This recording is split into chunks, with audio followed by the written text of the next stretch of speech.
Hello and welcome. Today I'm going to make one of my most favorite fish curries, and that is koi fish curry. This particular fish has a very distinctive taste to it, and that's what makes this curry very special. If you can find some fresh koi fish, then definitely the curry will taste better.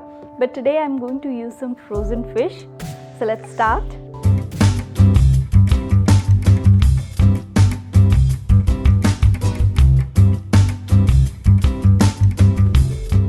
This is a very basic fish curry recipe, and we pretty much require all the ingredients that we normally use for any other fish curry. So let's start with the ingredients first. Ginger garlic paste, salt, tomato paste, cumin seed powder, red chili powder, sugar, turmeric powder, panchforan, mustard oil, onion paste, potatoes cut into wedges. I have soaked it in some water so that it doesn't turn dark. 1 pound of koi fish which is already cleaned and marinated. I marinated it with 1 teaspoon of turmeric powder and 1 teaspoon of salt. I have heated here half a cup of mustard oil. Oil is hot. I'm adding the fish. And after adding the fish, I am going to shallow fry it on medium heat till it becomes nice golden and brown from both the sides. I normally shallow fry it on medium heat as I find the fish quite thick. So just to ensure that I am not getting that fishy taste, I fry it on medium heat, but it's absolutely to your taste. If you want to fry it on high heat, you can always do it. Do ensure that whenever you are shallow frying the fish or deep frying the fish, keep a safe distance from the pan because fish has a lot of moisture to it, so it splutters a lot. Time to flip the fish.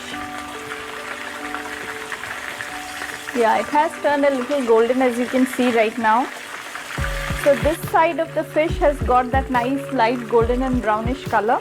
I want the fish to get fried up the same way from the other side, and then I'm going to take it out, and the next thing is to fry the potatoes. Fish is fried now. Both the sides of the fish has got this nice golden and brownish color, so I'm going to take it out, and the next thing is to fry the potatoes. And now to the leftover oil I'm adding the potatoes, and I'm going to fry it on medium heat till it becomes golden and brown.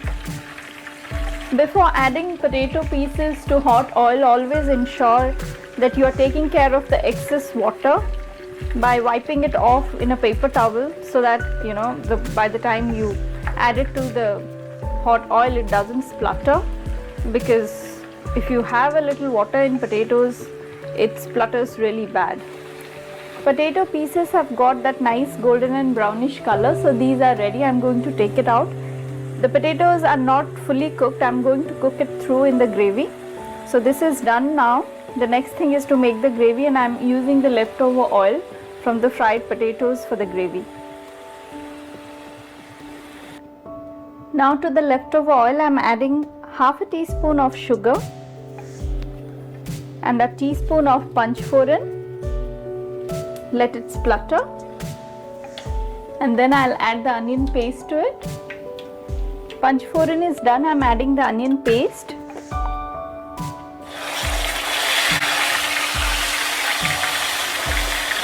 I have taken here about 1 cup of onion paste and fry till it becomes a little translucent. This nice golden and brownish color is because of the caramelized sugar. The half teaspoon of sugar will give it a tinge of sweetness. It's not going to sweeten the curry. Onion paste have got a little translucent now. To this I'm adding the ginger and garlic paste. I have added here about 2 tablespoons of ginger and garlic paste, and I'm going to cook it till the raw aroma of ginger and garlic is gone. Ginger and garlic is done. I'm getting the nice aroma of them. They are no longer the raw smelling ginger and garlic. Now to this I'm adding the tomato paste or tomato puree.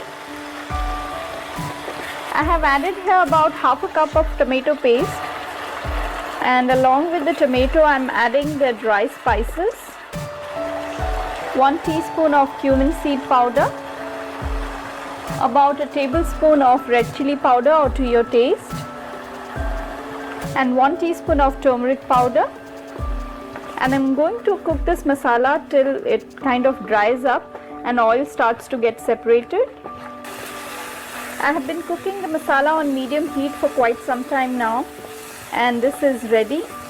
It has dried up and oil has started to ooze out. I have taken a lot of masala because we want the gravy to be quite thick, but this is absolutely up to your taste. If you don't want so much of masala, then you can reduce the quantities. And now to this masala I'll add the potatoes.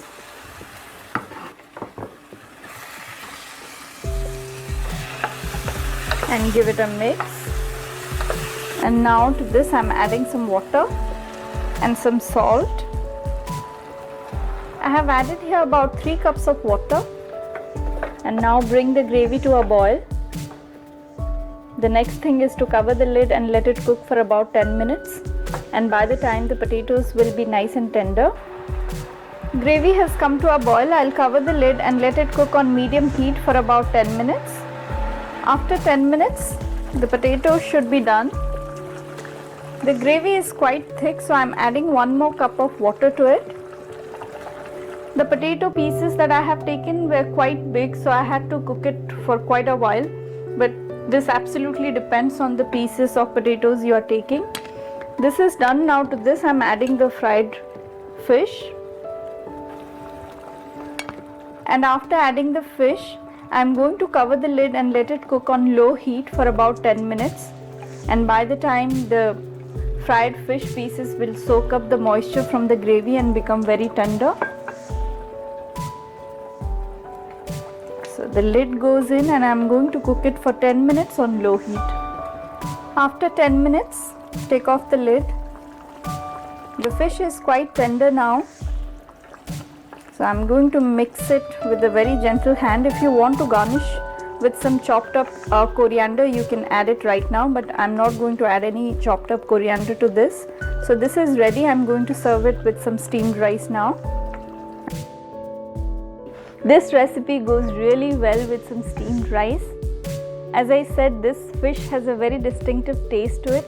So once you cook the recipe and you taste it, you'll find out why this recipe is so special. So do try this very, very delicious fish curry recipe, and don't forget to let me know about it. We will meet next time, and don't forget to hit the subscribe button. Till then, bye-bye.